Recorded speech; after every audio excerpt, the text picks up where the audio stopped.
기도하겠습니다. 참 좋으신 하나님 아버지, 하나님께서 주시는 평화로 주의를 맡게 하심을 감사드립니다. 우리 성은의 모든 성도들이 십자가를 중심하여 사는 주님 제자들이 되게 하옵소서. 그 누구 한 사람도 하나님 아버지의 마음을 아프게 하는 사람 되지 않게 하여 주시고, 주님께 복받을 자격과 칭찬 들을 만한 거리가 있는 우리의 삶이 되게 하옵소서.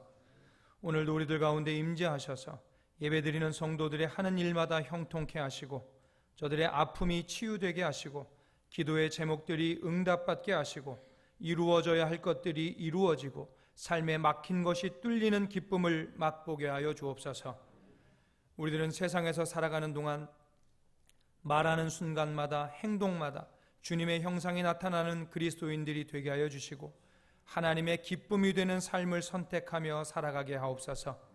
강성은 권사님, 김성 집사님, 정수미 권사님, 이영자 집사님, 이진옥 집사님을 비롯한 육신의 아픔을 가지고 기도 중인 성도들의 영육을 주님 그 능력의 손으로 붙잡아 주시고, 치료의 광선으로 깨끗게 하여 주옵소서.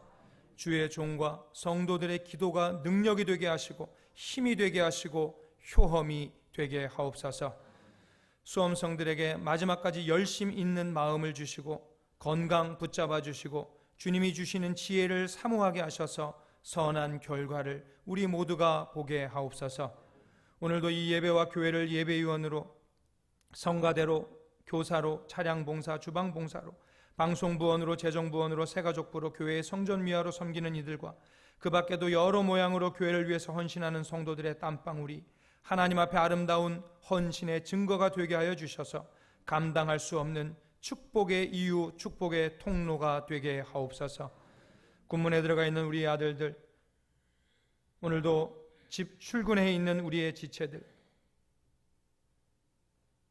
우리와 같은 은혜로 채워주시고, 한 주간 모든 성도들의 가정마다, 사업마다, 자녀들의 걸음마다 하나님의 은총이 풍성하게 넘쳐나는 한 주가 되게 하여 주시옵소서. 오늘도 단에서 선포되는 하나님의 말씀에 온 성도가 아멘으로 화답케 하여 주시기를 소망하며 예수님의 이름으로 축복하며 감사 기도 드립니다. 아멘. 감사합니다. 옆에 계신 분들과 축복하며 인사하겠습니다. 빛이 있으라 인사합니다. 빛이 있으라, 빛이 있으라.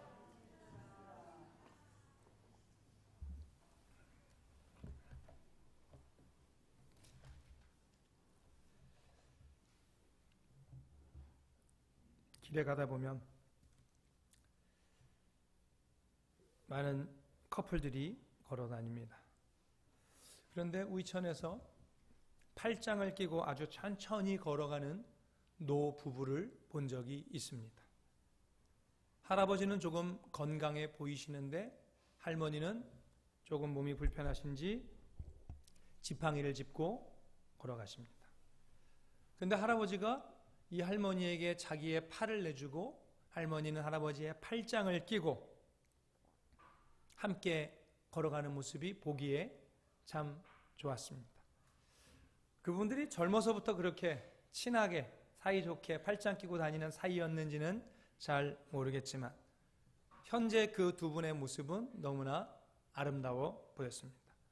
그 노 부부를 본 다른 사람들도 저 할아버지 할머니 너무 멋지다, 그렇게 말들을 합니다.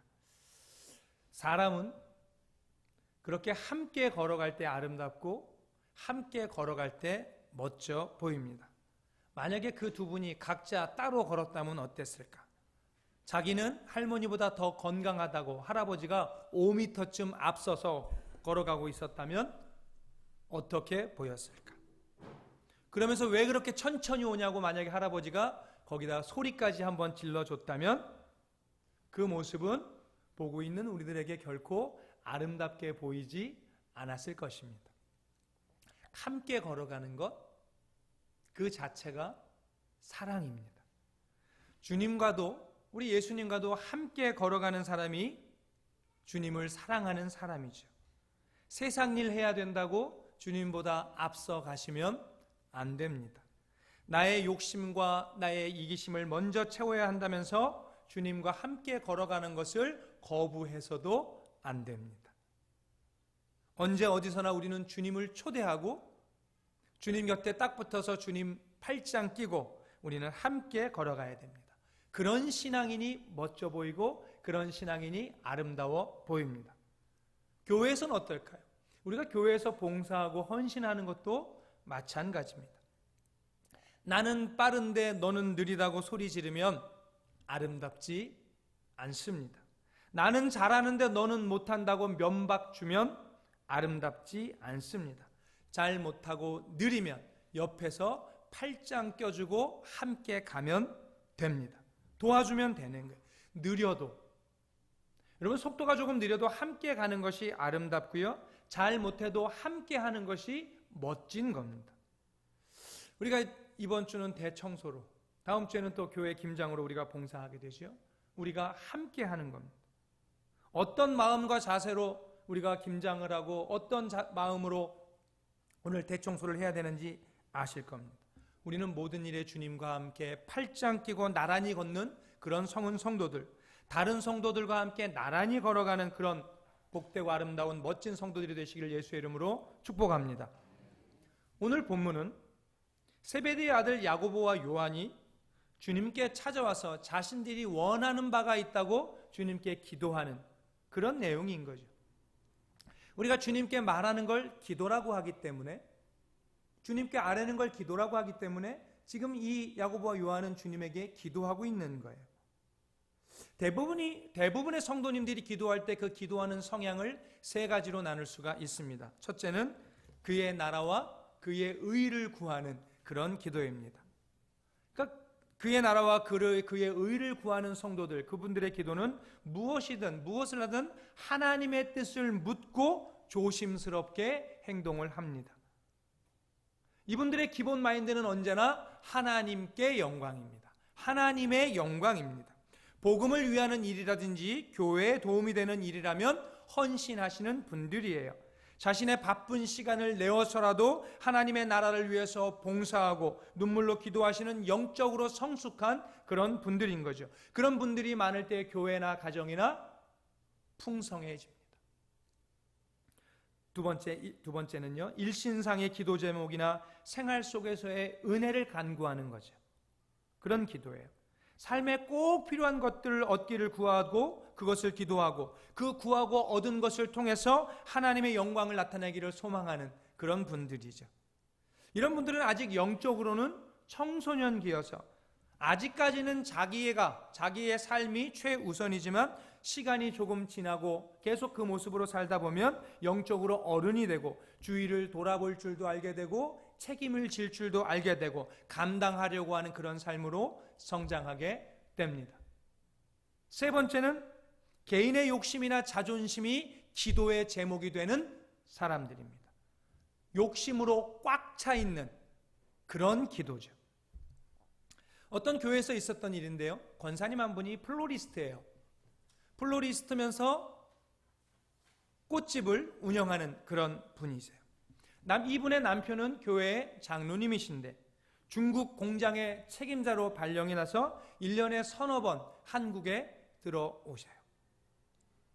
이 플로리스트 권사님이 나가서 이제 꽃꽂이 강의 이런 것들을 이제 하러 다니시는데 꽃꽂이 강의를 하다가 알게 된 남자 안수 집사님이 이 권사님에게 날마다 전화해서 당신처럼 아름다운 사람, 멋진 사람은 보지 못했다고 말하고 사랑한다고 말하고 선물 공세를 하면서 함께 살자고 말합니다. 자기에게 너무너무 잘해주니까 남편은 멀리 떨어져 있고 처음에는 그렇지 않았는데 시간이 지나면서 이 권사님도 그 안수 집사를 좋아하게 되었습니다.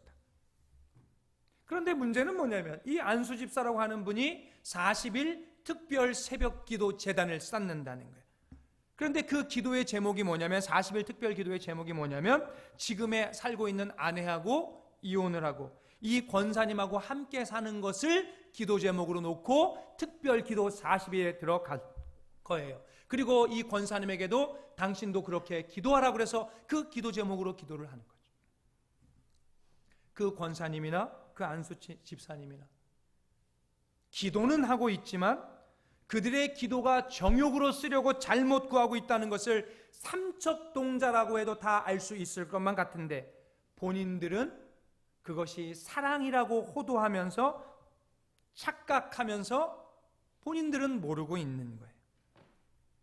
그런데 오늘 본문의 야고보와 요한의 기도가 지금 그 똑같은 기도를 하고 있어요. 지금 야고보와 요한이 예수님에게 나아가서 기도하고 있는 그 기도의 내용, 기도의 제목이 무엇입니까? 주님의 우편과 주님의 좌편에 우리 형제들 앉게 해달라는 거예요. 참으로 어처구니가 없는 생각이고 철이 없는 그런 기도 제목입니다. 여러분, 지금 이들이 예수님에게 그런 기도를 하고 있는, 자기들의 청탁을 놓고 있는 이 기도하고 있는 그 순간이 어떤 때냐면, 지금 우리 본문의 바로 앞에 내용을 보면 예수님께서 당신께서 십자가 지실 일을 말씀하고 계시고, 사람들이 자신을 능욕하고 채찍질하고 침뱉고 죽일 것이다. 지금 예수님이 그 말을 하고 있는 도중에 껴들어서 하는 말이에요. 자기들 주님 우편 좌편 앉게 해주십시오. 높은 당신의 나라가 임할 때 가장 높은 자리에 우리들을 올려주십시오. 이것은 마치 건강이 좋지 않아서 생명이 얼마 남지 않은 부모를 앞에 두고 자식들끼리 유산 싸움하는 그런 꼴인 거죠. 나는 큰 아들이니까, 내가 장남이니까 집과 땅과 빌딩은 내 거다. 그걸 듣고 있던 둘째 아들이, 형님이, 부모님들이 그거 얻게 되는데 뭘 도운 게 있다고 당신이 거냐? 네가 효도한 게 뭐 있냐? 오히려 부모님 내가 더 많이 모시지 않았느냐? 그러니 그건 내 몫이다. 오히려 내 몫이 더 크다. 이러고 싸우고 있는 거죠. 부모가 누워있는데 아버지 유산 저한테 더 많이 주셔야 돼요. 그리고 싸우고 있는 형제들의 모습인 거예요. 우리의 기도가, 우리의 삶의 자리가 진리라고 하는, 하나님의 말씀이라고 하는 그 궤도를 벗어나게 되면, 여러분, 이러한 일들 우리에게도 얼마든지 일어날 수 있는 그런 일입니다. 우리는 우리의 신앙이나 우리의 기도 제목이나 우리의 삶의 자리가 하나님의 구원 계획에 초점이 맞춰질 때 그 자리가 빛나고 영광스러운 자리가 된다고 하는 것을 잊지 말아야 할 것입니다. 예수님의 공생애의 삶을 들여다보면 예수님의 삶은 언제나 일정한 패턴 속에서 살아가시는 거예요. 항상 일정한 삶의 자리, 일정한 삶의 사이클이 있었어요. 습관을 쫓아, 예수님은 습관을 쫓아 새벽에 일어나서 기도하셨고요. 저녁이 되면 밤이 맞도록 기도하셨고요. 일상 가운데서 크고 작은 일이 있을 때마다 하늘을 우러러 기도하셨죠. 공생의 시작, 세례를 받으실 때부터 십자가를 지실 때까지 동일한 삶의 패턴을 유지하시고 이어오셨어요. 또 공생의 3년 동안 내내 하신 일 뭐예요? 가르치시고 치유하시고 전파하셨던 예수님의 3대 사역이 일정한 패턴으로 계속해서 돌아가는 모습을 우리는 성경을 통해서, 복음서를 통해서 보고 있습니다. 이처럼 예수님은 삶을 살아가시는 동안에 복음의 레이스를 이탈하지 않는 일정한 삶의 형식이 있었는데, 그것이 그분의 능력이 되었고 그것이 힘이 되었고 그의 사역의 열매가 되었습니다. 그러니까 우리로 말하면 집, 교회, 직장, 집, 교회, 직장, 집, 교회, 직장, 이 생활이 반복적으로 이루어지는 거예요. 주부들로 말하면 집안일, 밥, 자녀들 뒤치다꺼리, 집안일, 밥, 자녀 뒤치다꺼리, 집안일, 밥, 남편 뒤치다꺼리. 이 뒤치다꺼리 똑같아요. 학생들은 어떨까요? 학교, 집, 학원, 학교, 집, 학원. 운동선수들 집, 경기장, 훈련, 집, 경기장, 훈련, 집, 경기장, 훈련. 이게 무한 반복되는 거예요. 그런데 어떨 때는요, 이러한 일정한 삶의 패턴을 벗어버리고 싶을 때가 있어요. 던져버리고 싶을 때가 있어요. 일탈을 꿈꾸는 거죠.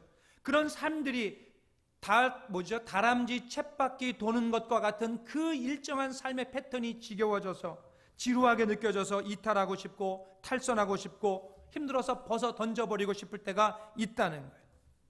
그런데 집에 들어와야 할 남편이 집에 들어가지 않고 다른 곳으로 가는 순간 탈선이 되기 쉽고 그것이 죄가 되기 쉽습니다.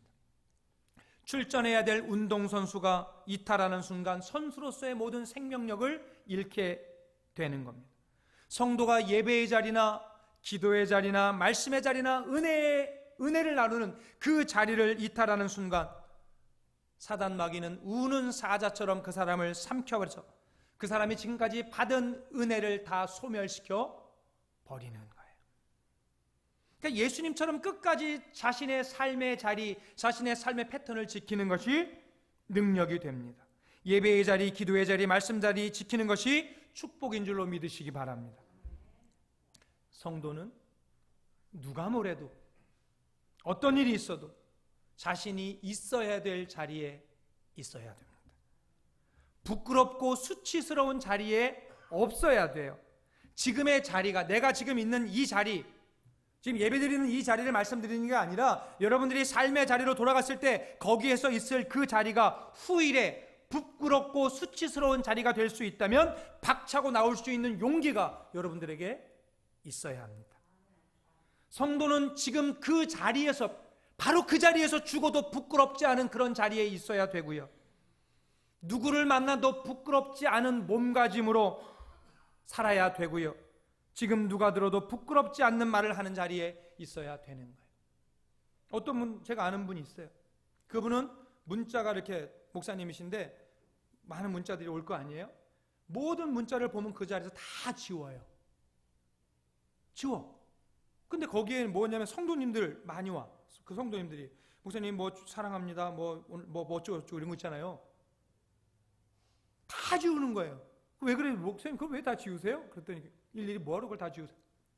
만약에 내가 교통사고 나서 사고가 나갔을 때 누군가 나를 갖다 내 핸드폰을 들여다봤을 때 그 사람들은 내가 이 사람이 누군지 뭔지 모르는 상태에서 뭐 사랑합니다 뭐 이런 게 있으면 이거 오해될 거 아니냐. 그런 오해 씨앗 자체를 나는 없애겠다고 그러고 늘 지우시는 분이 계셨어요. 지금 내가 당장 죽어도 부끄럽지 않은 그 자리, 우리는 그 자리에 있어야 돼요. 성도들을 보면 가끔 믿음의 자리를 지키지 못해서, 내가 있어야 될 자리를 지키지 못해서 고생한 사람들 부지기수로 많이 압니다. 성경에서도 그렇죠. 요나 어때요? 요나 자기가 지켜야 될 자리를 지키지 못하고 이탈했죠. 숱한 고생, 큰 물고기 뱃속까지 들어가는 그런 고생 했어요. 광야 이스라엘 백성들 이집트에서 나와서 사흘에서 일주일이면 들어가는 땅입니다. 가나안 땅. 이집트에서 나와서 이스라엘까지 들어가는 거 얼마 걸리지 않아요. 그런데 그 갈 길을 이탈하는 순간 어떻게 됩니까? 40년을 고생, 죽을 똥을 싸는 거죠. 가인에서 이러한 사람들, 신분에서 주어지는 위치가 있잖아요. 그 자리를 지키지 못했어요. 그러니 어떻게 됩니까? 성경 유리방황하는 삶을 살았다고 성경은 기록하고 있는 거예요. 성교회 성도 여러분, 성도의 자리를 지키시기 바랍니다. 지금 누가 봐도 부끄럽지 않은 그런 자리를 이어가시기 바랍니다.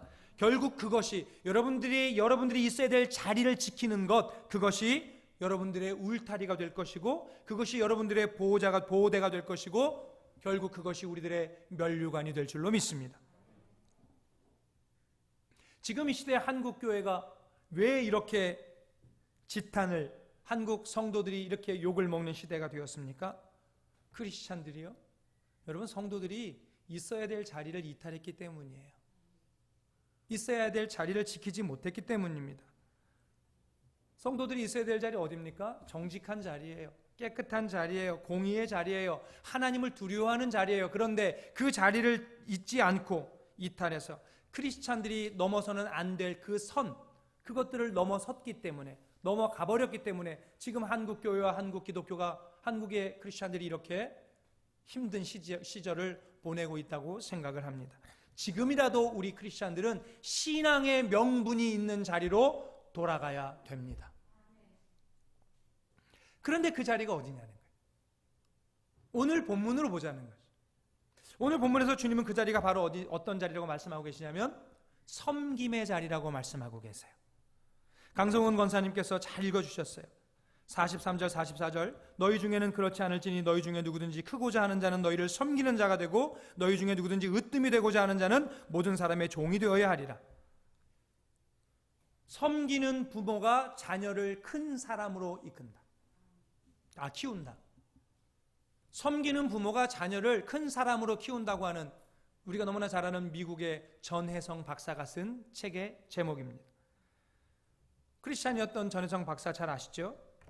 미국에서 인류학, 문화학인가 박사 2가지 이렇게 2개 딴 그런 분. 자녀들 11명의 자녀들인가요? 전부 하버드, 예일 그런 데 졸업했고요. 자녀들 가운데서 11개의 박사 학위를 가족들이 땄다 그래요. 미 국무부 차관, 어디 무슨 주의 장관, 하여간에 남매인가 자매가 예일대 동시에 석좌 교수를 한 사례도 처음이라고 그러더라고요.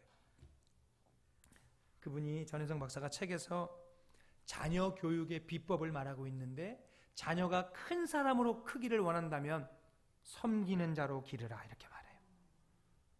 진정한 리더는 어떤 사람입니까? 타인을 섬기고 세상을 섬기는 사람이라는 거죠. 여러분, 우리나라에서 군대 안 갔다 오면 대통령 되기 어려운데, 우리나라는 좀 어떻게든지 돈만 있으면, 힘만 있으면 군대를 빼고자 하는 것이 인지상정 아니겠어요? 가급적이면 군대 어차피 어쩔 수 없이 가야 되면 편한 데 보내고 싶고, 할 수만 있다면 빼고 싶고. 그런데 우리가 말하는 저 선진국이라고 하는 나라들은 어떻습니까? 그 사람들 우리나라처럼 징집하는 거 아니잖아요. 모병제잖아요. 근데 어때요? 자원해서 군대를 가죠. 귀족들일수록 자기의 자녀들을 군대에 보내는 거 아닙니까? 여러분, 하다못해 중국의 누구죠? 모택동 아들 전쟁에서 죽었죠. 어느 나라 전쟁 와서 죽었습니까? 우리나라 6.25 전쟁에 와서 모택동 아들 죽었습니다. 솔선수범하는 거예요. 모범이 되는 거죠. 지금 그 이야기를 하는 거예요. 진정한 리더가 되려면 리더는 섬김의 자리를 경험하지 않고선 리더가 될 수 없다는 거예요. 전혜성 박사가 계속해서 강조하는 게 그거예요. 부모가 먼저 섬겨라. 자녀를 먼저 섬겨라. 사회를 섬기고 남을 섬기는 모습을 자녀들에게 늘 보여주어라. 자녀 바르게 키우려고 하지 않아도, 잘 키우려고 하지 않아도 바르게 클 것이다. 잘 클 것이다. 위대한 인물이 될 것이다. 이게 전혜성 박사가 하는 말이에요. 신앙의 지배구조라고 하는 것은요, 굴림이나 권력으로 휘두르는 그런 지배의식이 아니에요. 시키고 부리고 명령하는 수직적인 지배구조가 아니라는 거예요. 신앙의 지배구조는. 신앙의 지배구조는 철저하게 섬김이고 낮아짐이고 종이 되는 그러한 것이다. 주님이 지금 그걸 말씀하고 있는 거예요. 누가복음 14장 7절 이하에 보면 혼인잔치에 청함을 받은 많은 사람들이 있어요. 잔치가 열렸어요. 그때 어떤 사람이 하나 와가지고요, 상석에 딱 앉는 거예요. 근데 주인이 그걸 보더니 와서 그러는 거예요. 이 자리는 다른 사람이 앉을 자리니까 그 자리를 좀 비켜달라는 거죠. 얼마나 창피한 일이에요. 제가 읽어드릴게요. 본문. 청함을 받았을 때에 차라리 가서 끝자리에 앉으라. 그러면 너를 청한 자가 와서 너더러 버시어 올라 앉으라 하리니 그때야 함께 앉은 모든 사람 앞에서 영광이 있으리라. 무릇 자기를 높이는 자는 낮아지고 자기를 낮추는 자는 높아지리라. 여러분, 자기를 높이는 사람들, 교만한 사람이죠. 교만한 사람 앞에 가면 어때요? 고개가 숙여집니까? 지까지 잘났으면 얼마나 잘났다고. 여러분, 우리 마음에 이 생각 드는 거예요. 그런데 정말 겸손한 사람 앞에 가보세요. 나도 모르게 나를 돌아보게 되고 옷깃을 여미게 되는 거죠. 우리가 누군가에게 대접받을 만한 힘이 있다면, 우리가 상석에 앉을 만한 지혜와 능력이 있다면, 우리에게 세상을 끌고 갈 만한 건강이 있다면, 재물이 있다면, 재주가 있다면, 우리는 더 낮은 자리로 내려가서 도리어 예수님처럼 섬기는 삶을 살아야 할 것입니다. 그리고 내가 왜 이런 건강과 상석에 앉을 만한 힘과 능력이 있는가? 하나님께 물어봐야 되는 거죠. 우리가 주님께 하나님 앞에 물어본다면 하나님은 이렇게 대답하실 거예요. 그 힘, 그 능력, 그 건강, 내가 너한테 다른 사람 잘 섬기라고 준 거야. 여러분, 왜 장로로 세움 받으셨습니까? 여러분, 왜 권사로 세움 받으셨어요? 섬기라고죠. 목에 힘주고 교만하라고 거만하라고 아니라 섬기라고, 낮아지라고. 근데 교회에서요 늘 섬기라고 말해요. 근데 이러죠. 왜 맨날 나만 해야 돼요? 왜 맨날 우리만 해야 돼요? 그래서 그 섬김의 자리가 벗어버리고 던져버리고 싶을 그런 분들도 있을 수 있어요. 섬김의 자리를 피하고 싶은 그런 분도 있을 수 있어요. 그러나 정말 건강한 롱런을 원한다면, 진정한 행복을 원한다면, 삶의 성숙과 의미를 다시 찾는다면 그 섬기는 자리를 우리는 피하지 말아야 합니다. 부모로서 섬기는 자리가 버거우십니까? 직장인으로서 직장의 자리에서 더 이상 인내하기 힘드십니까? 성도의 자리가 고단하십니까? 그러나 우리가 그 자리를 섬김으로 지키는 것이 우리를 보호하는 울타리가 되고 능력이 되고 결과적으로는 우리에게 영광이 될 줄로 믿습니다. 오늘 본문 마지막 절에 예수님은 당신이 이 세상에 온 목적을 말씀하고 있어요. 우리 45절 말씀을 같이 한번 읽어보겠습니다. 45절 말씀 같이 시작. 인자가 온 것은 섬김을 받으려 함이 아니라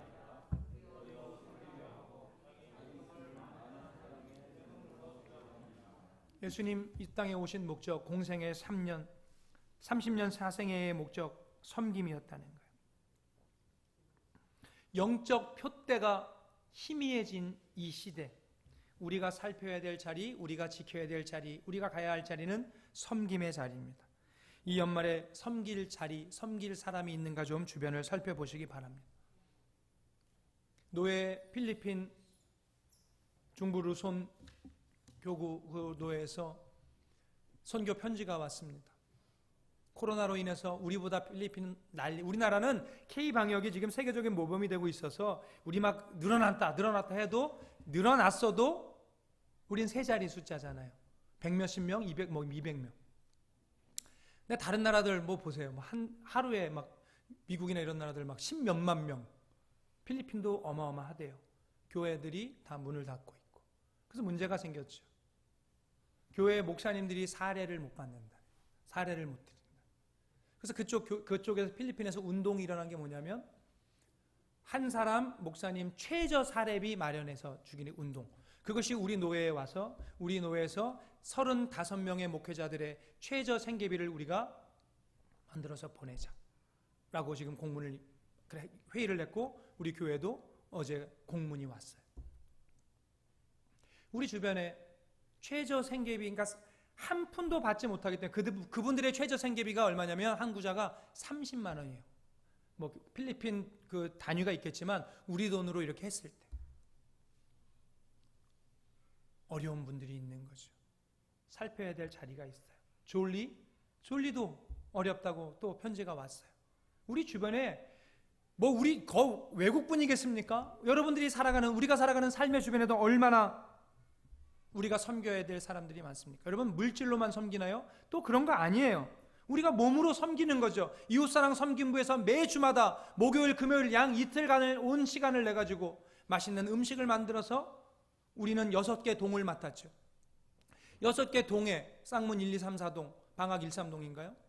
그 6개 동에 어려운 분들에게 매주 반찬을 만들어서 지금 전달하고 있지 않습니까? 이게 섬김이에요. 어제 집사님들이 고속터미널 지하 상가에 다녀왔어요. 성탄 장식할 것 준비하기 위해서 오래되고 한 것들은 좀 치우고 바꾸고 교체할까? 무엇이 좋은 트렌드에 맞는 좋은 어떤 장식품이 있을까? 네 분이 다니면서 몇 시간을 그렇게 고생하고 또 오셨어요. 그게 섬김인 거죠. 오늘 청소하죠. 다음 주에 김장합니다. 우리가 몸으로 수고하는 거예요. 몸으로 섬기는 거죠. 이렇게 얘기를 들어보면 우리 강성훈 권사님, 누구 집사님이 누구 권사님이 맛있는 반찬 만들어서 함께 마음을 나누었다는 이야기 제가 들어요. 그래서 내가 그 성도님들 감사하고 늘 그분들을 위해서 기도하죠. 그게 섬김인 거죠. 우리 집 반찬 만들면서 조금 더 만들어서 누구 나눌 사람이 있을까? 여러분 주변을 살피면 우리가 섬겨야 될 자리, 섬겨야 될 사람 많이 있어요. 주님을 닮은 진정한 섬김을 통해서 여러분들 스스로 낮아지고 스스로 겸손해지셔서 시대를 밝히는 빛으로서 복의 근원들로 하나님이 사용하시는 복된 인생들이 될 수 있기를 예수님의 이름으로 축복합니다. 기도하겠습니다. 사랑의 하나님 감사합니다. 우리가 어떤 자리에 있어야 할 것인가, 누가 봐도 부끄럽지 않은 그 자리, 누구를 만나도 부끄럽지 않은 몸가짐, 누가 들어도 부끄럽지 않은 말을 하는 자리에 있는 우리 성은의 성도들이 되게 하여 주시고, 특별히 섬김의 자리, 예수님처럼 남을 위해 희생하는 그 자리에 있는 성도들이 되게 하여 주시옵소서. 여러 모양으로 섬김의 본을 보임으로 우리 성은교회 성도들에게 예수 그리스도의 향기가 나게 하옵소서. 예수님의 이름으로 기도합니다.